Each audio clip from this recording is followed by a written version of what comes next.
Bismillahirrahmanirrahim. Untuk kesempatan kali ini, Ibu akan menyampaikan struktur dan ciri kebahasaan teks laporan hasil observasi kelas 10.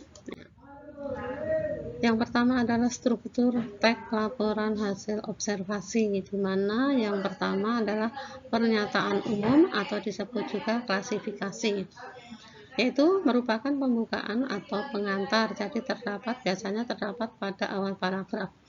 Kemudian deskripsi bagian merupakan bagian yang berisi detail, objek bagian atau jenis.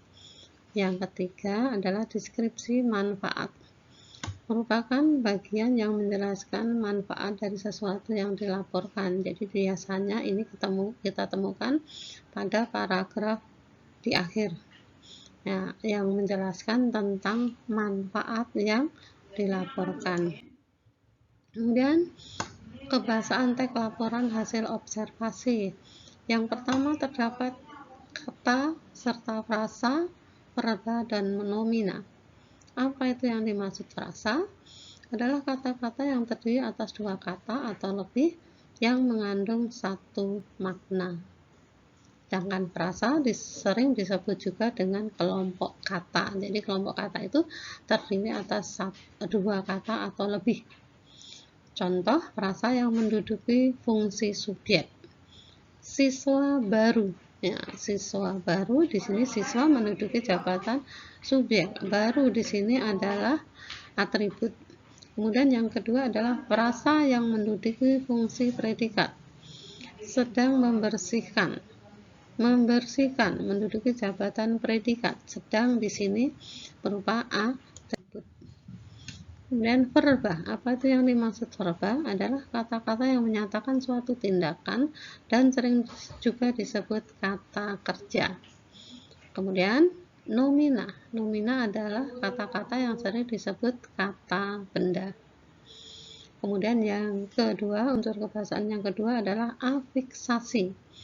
Afiksasi itu yang pertama bisa mengubah kata dasar. Yang kedua merupakan imbuhan yang biasanya melekat pada kata dasar. Ya, jadi afiksasi tidak akan mempunyai arti. Mempunyai arti apabila sudah melekat pada bentuk kata dasar. Kemudian yang ketiga, imbuhan. Ada beberapa macam, yaitu yang berupa awalan, akhiran, sisipan, awalan, dan akhiran. Kemudian yang keempat adalah afiksasi bisa mengubah makna kata dasar. Contoh, kata dasar nomina menjadi verba. Contoh, kata dasar sapu menjadi menyapu, di mana menyapu berarti sapu kata benda berubah menjadi menyapu berupa kata kerja. Kemudian yang ketiga adalah kalimat definisi dan kalimat deskripsi. Nah, apa itu perbedaannya? Kita lihat di sini. Kalimat definisi merupakan kalimat yang berisikan tentang pengertian suatu hal. Di sini perlu kita ketahui ada kata kunci yang terdapat pada tulisan definisi. Nah, itu adalah ialah, adalah, yaitu, yakni.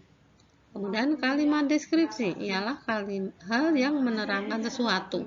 Ya, contohnya, wayang ini terbuat dari kulit kerbau yang ditatah dan diberi warna. Ini merupakan kalimat deskripsi. Kemudian wayang dimainkan oleh seorang dalang. Ini juga merupakan kalimat deskripsi. Yang keempat adalah kalimat simpleks dan kalimat kompleks. Ya, kalimat simpleks bisa dikatakan kalimat tunggal, kalimat kompleks bisa dikatakan kalimat majemuk. Ya.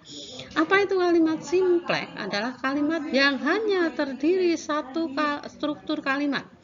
Jadi hanya terdiri satu struktur kalimat, yaitu subjek, predikat, atau boleh subjek, predikat, objek, atau boleh juga subjek, predikat, objek, dan keterangan. Ya. Kemudian kalimat kompleks adalah kalimat yang memiliki lebih dari satu struktur kalimat. Subjek, dan predikat, atau subjek, predikat, objek, dan objek. Contoh, saya dan ibu membeli sayur dan buah-buahan di warung. Ya. Saya, subjek, ibu, subjek, membeli, predikat, sayur, objek, buah-buahan, di situ juga objek. Di warung, keterangan tempat. Jadi ini namanya kalimat kompleks. Jadi kamu harus bisa membedakan antara kalian bisa membedakan antara kalimat simpleks dan kalimat kompleks, ya. Ini sangat mudah bukan untuk membedakan kalimat simpleks dan kompleks? Ya, baik, itu yang perlu kita ketahui. Saja yang perlu saya sampaikan. Terima kasih. Assalamualaikum warahmatullahi wabarakatuh.